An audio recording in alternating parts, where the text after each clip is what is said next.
আসিফ নজরুল বলে যে এই ডিজিটাল নিরাপত্তা আইন, সে আমাকে ওই দিন ফোন করে বলছে যে আপনার এখন সমস্যা কি, আপনি চলে আসেন, আপনার শুনলাম পাসপোর্ট নিয়ে সমস্যা। আরে আসিফ নজরুল, আপনি আমার পাসপোর্ট নিয়ে উনি দেখবেন।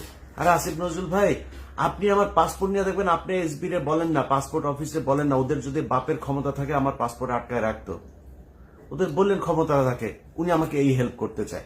আপনার কাছে এই হেল্প চাই না তো ভাই, আপনার কাছে জীবনে কোনোদিন কোনো পার্সোনাল ইন্টারেস্ট নিয়ে জীবনে ইলিয়াস যাবে না। কিন্তু আপনি এই যে আলেমরা এখন পর্যন্ত আটকে আছে, ডিজিটাল সিকিউরিটি অ্যাক্টেই অনেক আলেম আটক আছে, আপনার সেখানে ভূমিকা কি, আপনার পদক্ষেপ কি, আসলে কি কিছু নেওয়া হচ্ছে? কিছুই নেওয়া হচ্ছে না। এখন বালের এক আইন দেখাচ্ছে, ওইখানে প্রথম আলোর সামনে যাওয়া যাবে না, ডেইলি স্টারের সামনে যাওয়া যাবে না, কালবেলার সামনে যাওয়া যাবে না, হাজার হাজার পুলিশ আর্মি যায় সেখানে ভরে।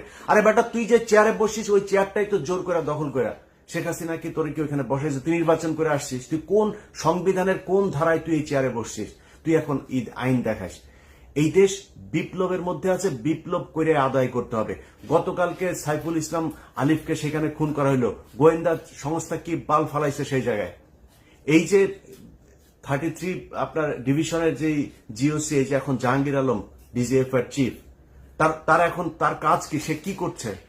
আসামিরা বাংলাদেশের ভেতরে এখন পর্যন্ত আছে, সে ধরছে না কেন?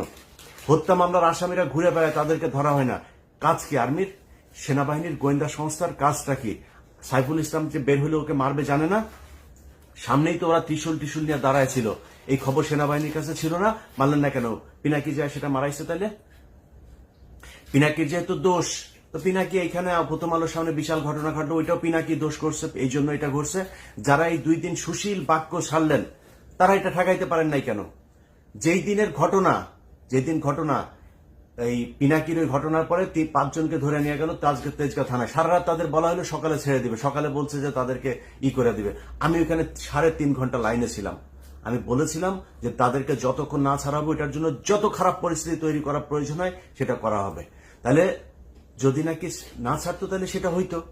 তো ছাড়তে দেরি করলেন কেন? 3.5 ঘন্টা কেন আমার বসায় রাখলেন? 3.5 ঘন্টা পরে যায়, তারপরে ডিসি এসে সেটাকে সেই 5 জনকে ছাড়লেন। তার আগেই তো ছাড়তে পারতেন।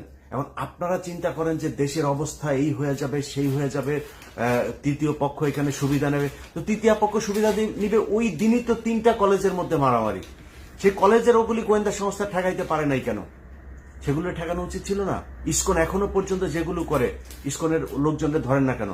এই যখন আমি এই ভিডিও বানাচ্ছি, বাংলাদেশ সময় গভীর রাত, এই সময় পর্যন্ত শুনলাম যে তারা বিভিন্ন পাহাড় টাহাড় বিভিন্ন জায়গায় ইসকনের লোকজন জড়ো হয়ে তারা সমাবেশ করছে, তারা কিভাবে মুসলমানদের উপরে হামলা করা যাবে এইসব নিয়ে ঐক্যবদ্ধ হচ্ছে। তো এটা তো গোয়েন্দা সংস্থার কাজ, কিছু করছেন কি আপনারা? এখন প্রথম আলো, ডেইলি স্টার আর হচ্ছে গিয়া এই এইটা হচ্ছে বাংলাদেশের সবচাইতে সেন্সিটিভ জায়গা। এই যে ডেইলি স্টারের যে সংবাদ, যে পুলিশ আর আইনজীবীদের এই ইয়েদের ইসকনের নামও নেন, একটা জায়গায় ইসকনের নাম নেয়, ওই যে চিন্ময়ের নাম নিচ্ছে, চিন্ময়ের ফলোয়ার্সদের মধ্যে পুলিশের একটা সংঘর্ষ, সেখান থেকে একটা এই নিয়ে হাসপাতালে ভর্তি করেছে। হাসপাতালে ভর্তি করার পরে তারপরে ডাক্তার তাকে কর্তব্যরত ফিজিশিয়ান তাকে আপনার প্রোনাউন্স করছে যে হি ইজ ডেড।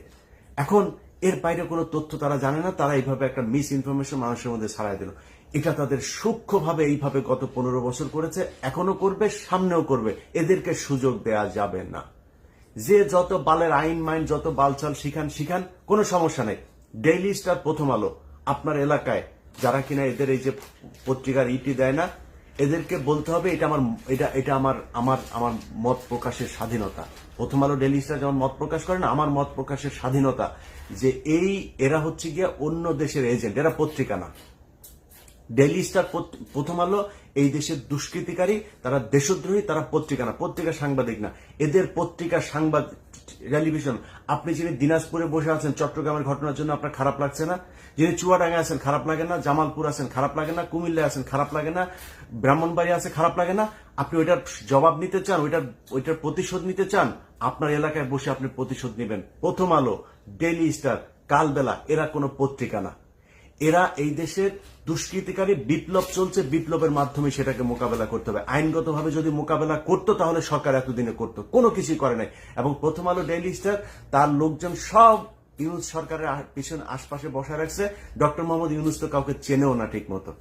তো উনি মনে করছেন ভালো মানুষ, উনি মনে করছেন ও এই দক্ষ মানুষ, পড়াশোনা করেছে, ভালো বোধহয় ইয়ে করবে। কিন্তু এই যে পড়াশোনার পাশাপাশি যে সে যে প্রথম আলোতে কোচিং করেছে, এই দিল্লিতে গিয়ে কোচিং করেছে, সেটা তার ডক্টর মোহাম্মদ ইউনূস জানে না। তো তাদেরকে নিয়ে বসায় রেখেছে, তারা তাদের মতো করে কাজ করছে। অতএব আইনগতভাবে প্রথম আলো, ডেইলি স্টার এদের বিরুদ্ধে এরা কিছু করবে না।